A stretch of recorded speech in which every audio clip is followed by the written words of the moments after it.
Irmãos, a paz do Senhor Jesus. Vamos tecer um comentário, estudar a Bíblia rapidinho aqui. Lucas capítulo de número 4. O versículo de número 1, ou os primeiros versículos até o verso 13, fala sobre Jesus vencendo o poder satânico, isto é, Jesus triunfando sobre a tentação. Já é dito por muitos, e já é sabido por nós, que enquanto o primeiro Adão, nossos pais, caíram no paraíso, Jesus venceu no deserto. Não é o assunto aqui. A Bíblia diz que Jesus estava cheio do Espírito Santo, ele volta do Jordão, observe, ele sai das águas do batismo e vai para o fogo da tentação. Foi levado pelo Espírito ao deserto. Aquilo ou aquele que te enche também te conduz. E o Espírito Santo o conduz para o deserto. Vencido ali, como nós já conhecemos, e não é o assunto aqui, o texto vai prosseguindo. Ele volta pleno do Espírito. Então, pelo poder do Espírito, Jesus volta para a Galileia. Sua fama percorre. Ele ensinava pelas sinagogas e por todos era louvado, admirado. Por todos, exceto por quem? Versículo de número 16. Pelos seus patrícios. Exceto pelos nazarenos, seus irmãos, seus compatriotas. Jesus vence a tentação, Jesus vem de um jejum prolongado, Jesus vem de vencer Satanás, Jesus está cheio do Espírito Santo, Jesus está pregando, está no ápice, no auge, está ali cheio, pleno do Espírito. Todos admiram-se, exceto os seus patrícios. Aquela famosa fala de João 4, Lembra disso?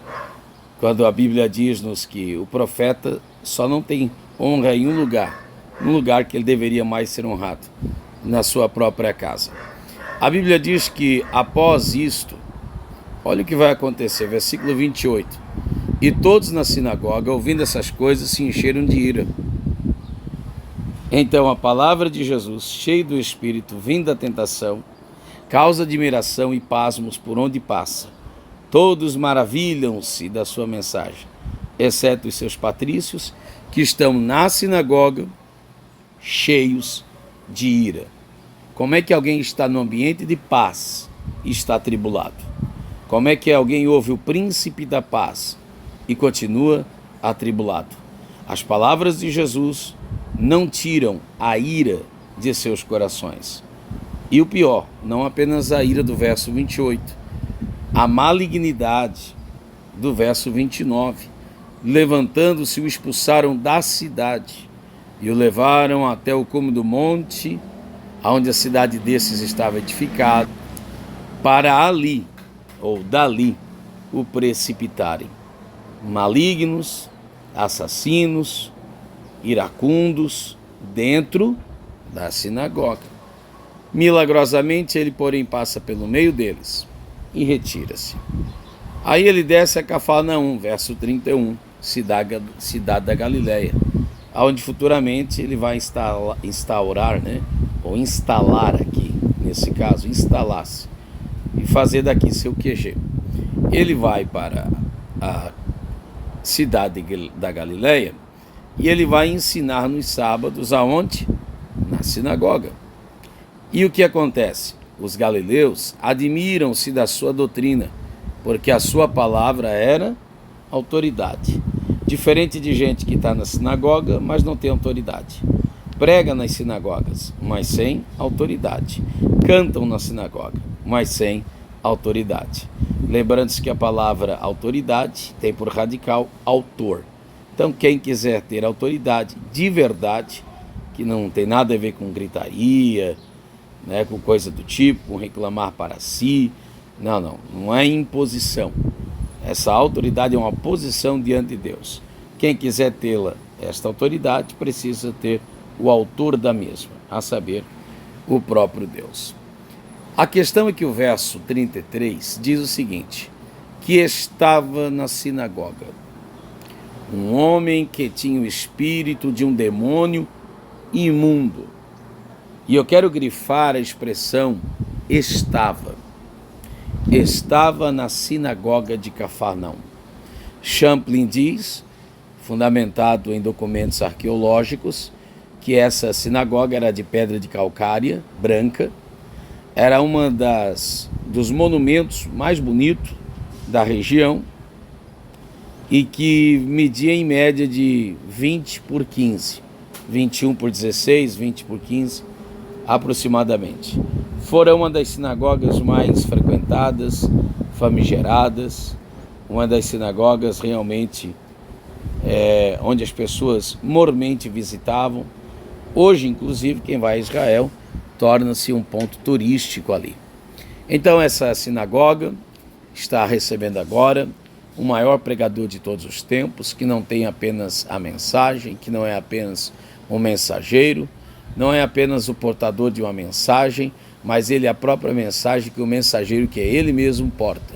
Estou falando de Jesus, Verbo de Deus que se fez carne, o Filho de Deus, o Logos, o Rema, como você preferir.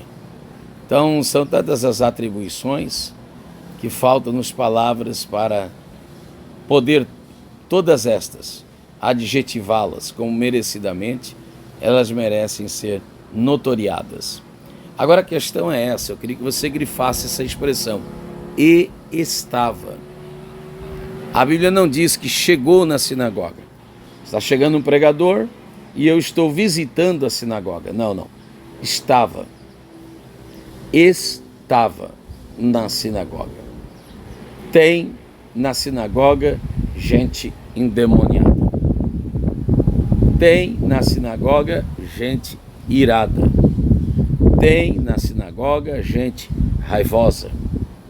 É terrível, mas tem. Agora, não é porque na sinagoga tinha alguém irado que Jesus não foi lá. Não é porque na sinagoga tem gente maligna que Jesus não foi lá. Não é porque na sinagoga tem gente endemoniada que Jesus não foi lá. Então, se o meu Jesus não deixa de frequentar um lugar onde prega-se a palavra de Deus, porque lá tem alguém irado, problemático, raivoso, endemoniado, que eu tenho o direito de não ir a esses lugares, porque Jesus foi lá. Então você deve ir lá. Tem gente irada, fica tranquilo, assim como Jesus, você será livre, você receberá um livramento do Senhor. Não, mas tem gente lá endemoniada, assim como Jesus, você vai falar com tanta autoridade que vai expelir os demônios deste. Agora, que coisa terrível. Até que Jesus chegue lá, aquele homem estava. Ele não chegou. Estava. Jesus é o visitante. Aquele homem não. É anfitrião. Ele estava.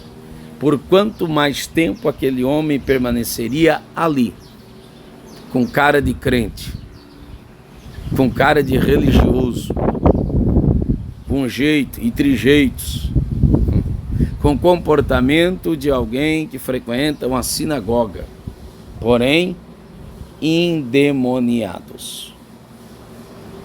Sem Jesus, a sinagoga pode ser bela, arquitetonicamente bem projetada. Os demônios também encantam-se, e a beleza da sinagoga não os expele. Sem que Jesus chegue, os demônios fazem residência na sinagoga. Mas aonde Jesus chega, Satanás é destronado e Jesus é glorificado. Pense nisso. É uma breve meditação. Que Deus te abençoe, em nome de Jesus.